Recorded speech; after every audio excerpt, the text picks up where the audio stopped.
Greetings, Facebook friends. I'm Marc David, founder of the Institute for the Psychology of Eating. Welcome. I am here today with Danielle Macleod. Glad you're here, Danielle. Oh, I'm so delighted to be here, Mark. Yay. And where are you based? I'm in Edinburgh in Scotland. I wish I could be there right around the corner so you could show me around. We're in the middle of the Edinburgh Festival at the moment, so it's as lively as the city ever gets. Yay. Good for you. Good for us. So we're going to have a conversation about you, your work, how you've used the training here. So when did you graduate the Eating Psychology Coach Certification training? I think it was last October. That sound about right?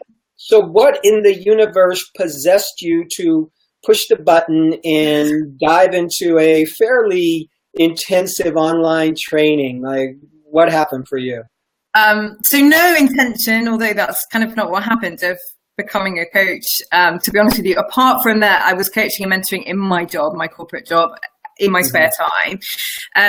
I stumbled upon your podcast on a lifetime Google search to help me address my own issues around body image and food and disordered eating.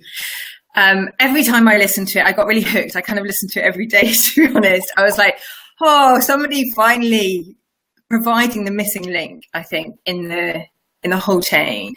And so I started to follow the stuff you guys were doing for free. And when I went online to have a look at your courses, and I just thought, I want all of this that is available. I don't want the kind of tailored down version. I want everything that's on offer for personal healing and to see what it brings as a new dimension to how I live my life. So I did it to heal, really, but to learn as well. I love to learn. It would be my top thing, really. I mean, I learned to read at such an early age. I devour a book in a day typically. So this was new stuff, Mark. I've been doing self-development for a long time, and there was nothing in this that I'd heard before. So I wanted all of it. Yay. So tell us what your professional life looks like these days. A day, a week, a month in the life of Danielle. Okay, well, can I tell you my backstory? Because I think it will be interesting. Yeah, good for you. When I signed up for the course, I was customer service director of a very well-known company in the UK. I was responsible for 10,000 people. And I really was in love with my job. But interestingly, as I started to progress through this course, I started to do coaching with women. I was an ambassador for our Women in Leadership program. So I was kind of splashed all over YouTube and doing all kinds of conference presentations. And one day I went to CRMD and I said, we keep talking about why women don't have confidence. And I think we're working on the wrong thing. I said, I think if we worked on body image, then we would introduce a whole new dimension. And I said, I don't think you understand that when we're in a meeting and there are all these, we're all senior execs in a room, that the men are having a meeting and the women are thinking, don't eat the cake. All of those things. And you're just having a meeting. And he just looked at me and he said, the women really do that. And I said, I'm telling you now, they all do it and nobody talks about it. Mm-hmm. And so we ran a live event for about 20 women where we brought in actually a color consultant to help them explore how they could wear more color in life. And we explored the impact of fast fashion on the environment and the world. And I ran a 2-hour session on what I could offer around body confidence and actually just taking a new perspective on weight loss. And it was just profound. I mean, you can imagine it, right? We women were just so surprised that they weren't alone. They shared all kinds of things, and word got out really quickly. So we ended up doing several of those events. And in the midst of all of that, I just had this real soul's calling to extend my impact in the world. So you would think that leading 10,000 people was kind of big enough, but actually I wanted to teach women that they could have more and they could be free of this, we call it the crazy lady, this voice in their heads that holds them back in so many ways. And so I met with a great friend of mine and who was already in development and already a life coach. And I said, I've got this idea for this business called Somebody Inside. Shall we just do it? Amazingly, she said yes. She's super talented. She's a living monk, interestingly. So her specialism is meditation as well as life coaching. And we're just about tomorrow to launch our second 6-month program, which is an online program designed to help women live the life they long for. And we integrate everything I know, all my best hits and all of her best hits into that program. And what we found is always the topic of body and embodiment is integral to that work because it's holding so many women back. Wow. Well, I'm just blown away by your story, and really, it's so great and where you've ended up now. So you're not working with that original company anymore. No, I finished. So we launched this business in November while I had to work a 6-month notice period, and I finished in March. But when I finished in March, we actually launched the first program. Well, we're 6 months in now, so it must have been March. We launched it with, we screened the film Embrace in Edinburgh. So that we could start a conversation on body image, even though that's only a part of the work that we do. And our first program had 55 signups, which we only had a mailing list of like 220 or something. So it was just insane. And so I don't know where this is going to go, Mark, but I do know that for now, reaching out to women, sharing with them that they're not alone in much of this crazy that goes on in their heads, and giving them techniques to find new ways is making me want to get out of bed every morning. I'm just in love with being able to share what I've learned. Mm-hmm. And it sounds to me from what you're saying, it was an easy choice for you to leave where you were and what you were doing and kind of dive into this new life and this new mission. Well, I'm going to say it took some thought. I would have been amongst the kind of top, probably 1% of earners in the UK. So my husband has his own fledgling business as well. So to be honest with you, we downsized. We got rid of one of our cars. We set up a life that would enable us to really have a good go at this. But it's a big decision to step away from being one of the top people in your field, to being a conference speaker that people want to speak to being highly known, to being kind of nobody again. And yet, yes, in many ways it was super easy. Yeah, I mean, really, that's a great explanation, because I can definitely relate. And there's this place that happens that's in a lot of us where, wow, we have to give up something to follow a dream, follow an inspiration, follow a calling. And sometimes it's just inexplicable. And on paper, it doesn't actually make sense, or doesn't make financial sense. And you have to bear down. And the fact that you did change your life, understanding, these are the conditions now. So just wow, good for you for, it was a fight. I resisted it for a while. Yeah. And to me, really what you're doing on one level is you're kind of modeling what you're teaching, because when you say the term body confidence, one of the things that I hear is we just have to believe in ourselves. How could we love our body if we're not believing in who we are, if we don't trust our own life? If I don't trust my life, it's going to be hard to trust my body, because it's just kind of part of the whole package deal. So you're trusting your life, whatever that is. And even if it didn't work out, you're still trusting that you're going to be okay. You'll make the right twists and turns to get where you need to go. Yeah, and I forget, truthfully, my husband and I had a business that went spectacularly bust like 10 years ago. And yet what emerged from it was so special. And I know for sure that the things I learned during that period are served me all through my corporate leadership time, and also right now as I go again. And you know what? I don't experience, or certainly I haven't so far, too much of that waking up in the night and going, what have you done? Because I know I know how to see that and to handle it differently. Yeah. Wow.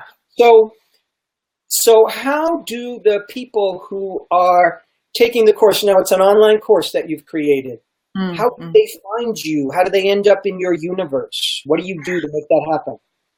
So we do a combination of things. We blog every week on different topics.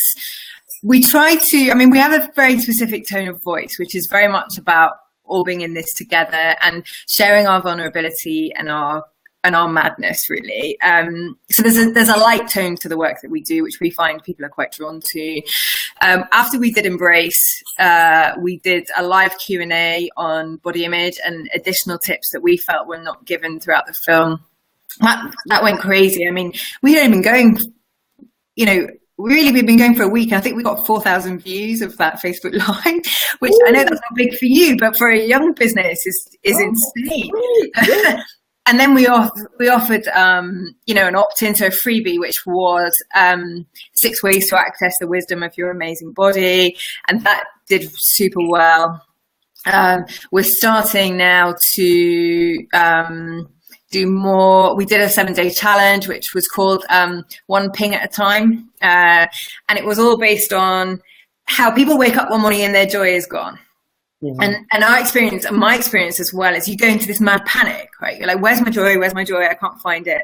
And then you sort of try so hard to get it back. And of course, that's not how it returns. And so we set up this image of the brain being a myriad of fairy lights. And that what had happened was over time, the bulbs had started switching off, but you didn't notice because there was enough light to get on. And one day you wake up and all the lights have gone. And so we did a 7-day challenge on just turning one light on every day. That did super well. So we're just playing with ideas, really. It's not always easy. I have to say we've done a lot of, we take a lot of advice. So we follow the good gurus who teach well in these spaces. And my belief is they've done it before, you've done it before. So we just soak up the advice. We pick out the bits that we think play well to who we are, and we do more of it. Yeah. So we also launched a free course. We did a free course with 3-day series called How to Create More Space in Your Life. And the first day of that one, which was probably unexpected for people, was on for women, clearing out your wardrobe. Mm-hmm. So actually only wearing clothes that make you feel great and just getting rid of everything else, so that you didn't wake up in the morning and do that thing women do, which is torture themselves about what they're going to wear that day, or put something on because you haven't worn it for ages, knowing that you hate how you feel in it. So so we take unexpected angles on things. I think we're growing, we're babies, and equally I think we've been really blessed to get off to a good start. Yeah. I think it's all about being willing, as you say, to experiment and being consistent. Just keep showing up. Just keep showing up and keep showing up and keep showing up. Yeah. Something I learned in the training that was really positively unexpected and good. Two things. Can I give two? Sure. Okay, so one was the Queen and the Princess. Oh man, that is just such a gift, right? To realize, to start to play with the princess archetypes. But I'm 42. Our ideal client actually is kind of 35 to 50, although we have plenty who are younger than that. But to talk to women about this role that you get to embody, which means you can get free of these things that are troubling you, and you can start preparing yourself for that now and being willing and excited to be a queen instead of being worried about being old. It's so exciting. I mean, we talk about the queen work all the time, and how different, all these programs that are like, oh, get yourself through the menopause, and we're going, yay, we're going to be queens one day.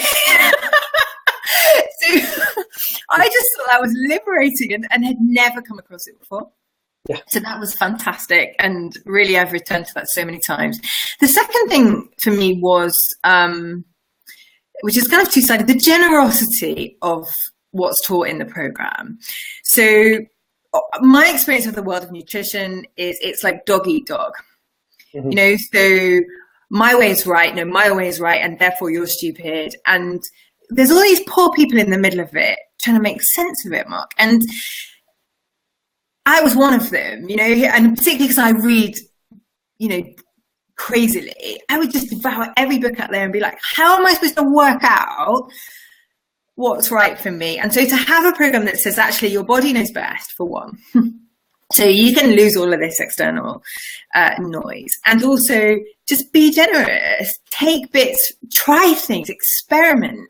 Don't feel the need to trash somebody else because their body works differently. And I remember you saying in the training about just because it worked for you for years, it's possible it won't work. It doesn't work now, right? I mean, that's so blindingly obvious, and yet I never ever looked at it from that angle. Mm-hmm. I was just like, well, that's always worked for me, and now it doesn't. So what you do is you go into this cycle of self-punishment, right? Of I mustn't be doing it right. I mustn't be trying hard enough. And so to embark on a program with a teacher who says, it's okay, you're in this crazy world where everybody's trying to prove they're right. You can find your own way, and you can do it with openness and experimentation and generosity, and you can just calm down about it all. It's liberating. I don't hear anybody else really talking like that. And so I just felt so safe in the learning, really safe. Wow. Beautiful encapsulation of just some of the core DNA of what goes down in the training. And yeah, that's what you're doing now. Yeah. Really, that's what you do now in your way. And, in so many ways, I love how you said, oh, that was so obvious. And oftentimes that's that's one of the things we need to do for each other sometimes, is really help each other see the obvious, because once we see it, it's just, we remember, oh, that's true. Oh, I get it. Oh, I actually knew that, just forgot it or didn't notice it really. None of us really own the truth. We're kind of borrowing it, I think, as we go through life here. Sometimes it takes, there's a teacher who you gel with. There's a person who says a thing you've heard lots of times before, and that person happens to be the one that you go, or just that you're ready to listen at that point. Yeah. And so I don't know that any of us are teaching entirely fresh material. I think what we're all teaching is, here's what we've experienced and what worked for us. Try it. Yeah, it's so true. I just want to say, Lorene, thanks for saying hi. I appreciate your being here. And by the way, anybody tuning in right now, feel free to say hello in the comments section below. Let us know where you're from. We appreciate it. So you're on this great new journey.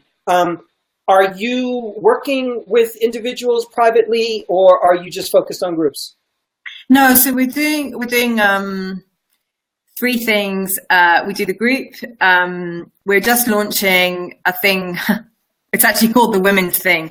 And it's kind of an anti-networking event where we are promising to offer connection and intimacy and friendship, but depth of conversation. So that starts, the first event is 3 weeks time. And I also offer mainly life coaching and some eating psychology coaching. So I have 2 eating psychology coaches at the moment. I tend to find that actually almost every woman who comes to me wants to be in that space anyway, that we just get to it a different way. But some women are coming to me for career work. I guess we attract those that we have something to teach, right? Mm-hmm.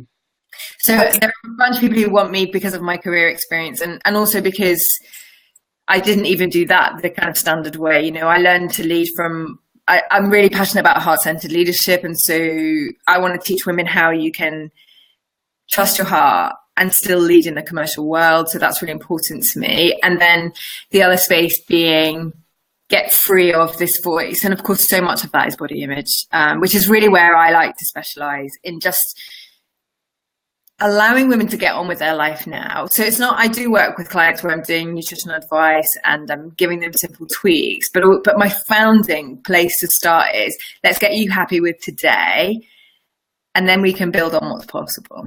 Mm-hmm. it's all connected, really. I started in the nutrition universe, and then at some point I realized, my goodness, I really can't talk about people's nutrition unless I actually understand how they work, how their mind works, how their emotions work, how their soul works. And then I started studying that, and I realized, gosh, people's eating issues can be connected to anything. It could be connected to work or to relationship. It could be connected to their sense of their body, money, spirituality. It's all part of this fascinating web. And I realized for me, I just needed to start to pay attention to all aspects of life. And a client would come to see me, and all of a sudden I was able to be in conversation, a conversation that really mattered about any of those particular life domains. And then the connections would naturally come out. I just think that's exciting work to do with somebody. Me too. Although I do think, I don't know if this is your experience, I guess this is why you do the work that you do. I don't think nutrition works as a standalone. I genuinely believe if you don't address the mind, and because if it worked as a standalone, we know what to do, so you would just follow the instructions, right? And so it's so exciting to be saying to people, do you know what, just put down what you eat for a minute, just put it down. Let's just talk about how you feel when you're around food and what your experience is of it. That unlocks so many more possibilities than just going, well, what do you have for breakfast every day, And of course we do that work as well, because it helps us understand whether we want to guide them from a nutritional perspective. But I have rarely worked with somebody yet where I've wanted to spend all my time in the nutritional space. I haven't ever done it, actually. In fact, usually I'm wanting to get people to let go of their hang-ups around food. Yeah. And that work, people who are in the pure nutrition field, they get bored really quickly. It's formulaic, right? Yeah, there's only so much you can say. And we're never really trained when we go to school as youngsters how to work with your own mind and emotions. We're not taught that. You're kind of thrown to the wolves of the world. There's all this stuff going on up here. What do I do with that? I didn't start learning about that until I was out in the world on my own, just trying to figure out, why am I so miserable? Why does everybody else look so much happier than me? And it must be I'm the guy that's messed up. Yeah. And everybody else has it figured out, and then you start to realize, no one has it figured out. Right. By the way, Mike Sewell, thanks for saying hi, and Joanna, thanks for the love, much appreciated. So, Danielle, do you find that most of the people that are coming to the table that you've set, are they from your geographic area, or are they from where? Yeah, that's a really interesting question. So on the program, I'd say about 60% are geographically in our area, and we've got 2 people in Thailand, we've got one in Norway, we've got one in Mexico. I know it's bonkers. Actually, though, what I would say is they all come from second degree network. So they're first degree or second degree. So they're all connected. Coaching clients, well, some of my blogs are some of them are very life-based, and some of them are life-based with a leadership flavor to them. And when I post them on LinkedIn, then they do really well there. And so certainly some of the newer coaching clients can be anywhere in the UK, I would say, which is really cool because Skype works so well, Zoom works so well. As long as you can see the eyes, I think, and you can see the facial expressions, the days of needing to be in the same room with each other, in my opinion, are gone. I mean, I had a coach. In fact, I have my coach at the moment. I have a coach too. She's in America. My coach before that was in America. We have this great thing with technology now that we can choose who we want to work with, and it doesn't matter where they live. It's kind of mind-blowing when you think about it. And I love how you frame that. We can choose who we get to work with, and all of a sudden our potential choice menu is huge. It really is. Well, for example, the work that you're doing is not available in the UK. It doesn't exist, right? So pre-Facebook and pre that, which drives us mad some of the time, pre the World Wide Web, I would never have got access to you. And so I think it's really exciting that we've blown up learning and we've exploded it, so that people can get access to more. Yeah. And it's kind of like a treasure hunt. Sometimes when I'm looking for something on the web that I know I want to learn about, it might take me a while. Yeah. It might take me 10 minutes. It might take me a few hours. It might take me weeks sometimes to keep poking around. But usually, eventually, you find what you're looking for if you look hard enough, which I think is kind of like life. Life in the brick and mortar world is pretty much the same way, Yeah, it is. Yeah. And this whole thing about, we call it almost exactly what you said, we call it the search for diamonds. And you have to filter through the coal, and the mud and all the rest of it to find it. And you have to be willing to do that. And certainly when I'm coaching people who really want to build their career, I'm saying, go and find your gurus, go and find the people who inspire you, who make you want to leave this world better than you found it, and then just soak up everything they've got to offer. And the beauty of the world now is in Scotland, I can work with you, I can work with Brené Brown. There are these huge, talented people that I could never have gone near before. And so it takes a while to find them, as you say. But I think once you find one, it's kind of easy because algorithms and all the rest of it start to show up. Well, maybe you're interested in this person. And so you don't have to filter on the same level that you would have had 2 years ago. Imagine going into a library now to find things out. Those days are gone when the book jumps off at you, jumps out of the shelf, or they're numbered anyway. So where do you see your work going into the future? Do you have a vision for it? Yeah. I definitely have a passion for, so me and my partner actually have different bents. I've realized my passion is teaching as many women as we can to just release themselves. So more online programs. We're about to, I better not tell you actually, because we haven't even told our program yet. We're about to give something really special to them.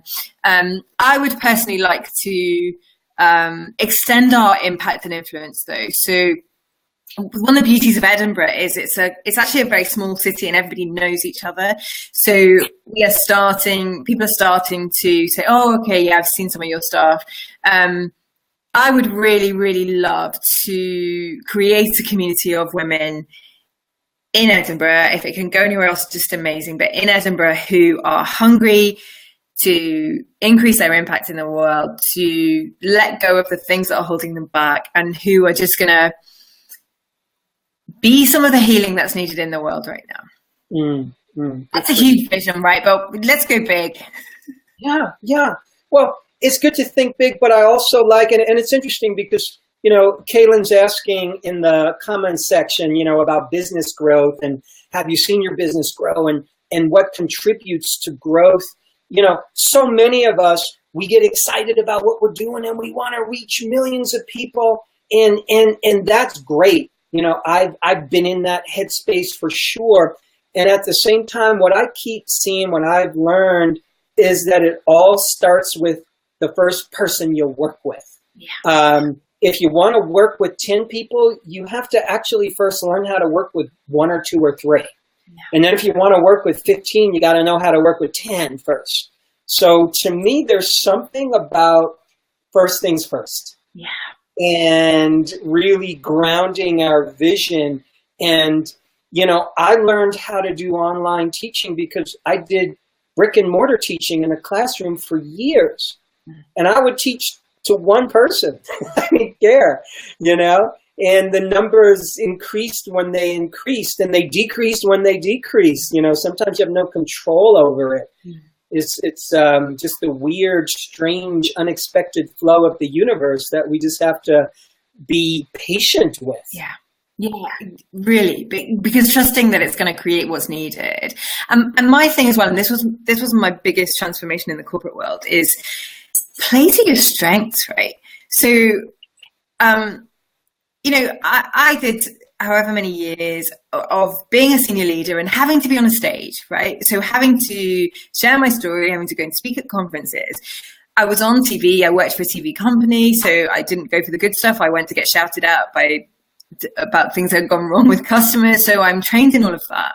And so the teaching piece for me was easy. I write well, but there are other bits that are really super hard for me. You know, I'm not the technobobbins, you'll know what I mean, the gizmos and the connect this to this is like breaks my brain, you know. And so every time, one of our mottos as a partnership is make it easy.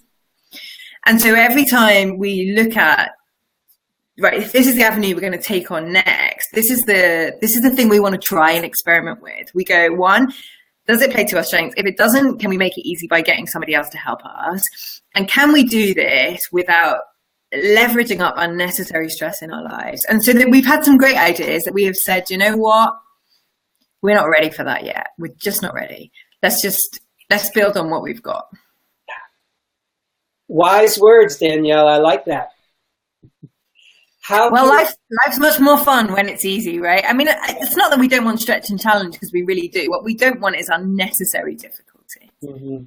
Yeah. Joanna in the comments section said, make it easy with a smile and don't overthink it with a smile. Amen to that. So how can people find you? Where do we go? So you can find the easiest place is Facebook. Our Facebook page is called Somebody Inside. You'll note we have body in the title. It was really important. And our website is www.somebodyinside.com. Dead easy. Somebody Inside. I love that. It's really catchy. Yeah. Well, it was fun. We worked really hard to find, we wanted somebody, and then we couldn't get that because we really wanted body to be part of the work. Yeah. And then we got really clear about, actually, our job is to let that voice of the soul speak and be known. And so let's lose all this external need for validation and all the rest of it, and let's really release the inner knowing that we have, because it's all there. It's all there. You know, all the books you find, the people who inspire you, all they're doing is reminding you what you already knew deep down. Amen to that. Thank you, Danielle. Thank you. What a privilege to speak to you, Marc. It's been fantastic. Yes, it's been a great conversation. I'm just thrilled to hear about what you're doing and what you're up to, and just, you know, really celebrating you and your story and your journey, and how you've turned your journey into the kind of diamonds that you can help others with. So, wow, I mean, what a great thing to do in this world, really. Well, thank you so much. I mean, right back at you for giving me some freedom keys in my life, which were much needed, and for sharing work that I speak for all women here. I think we've been waiting for a very long time. Yeehaw. I love that. Thank you for those kind words. If anybody's tuning in and you're interested in the training that we're talking about, the Eating Psychology Coach Certification Training, just email us at info@psychologyofeating.com. We'll hook you up with somebody to talk to over the phone. We'll answer your questions by emails. Enrollment's in full swing for our fall training coming up. So feel free to reach out to us. Danielle, thank you once again. It was so great to chat. And thank you, Facebook friends. Take care. Thank you. Bye.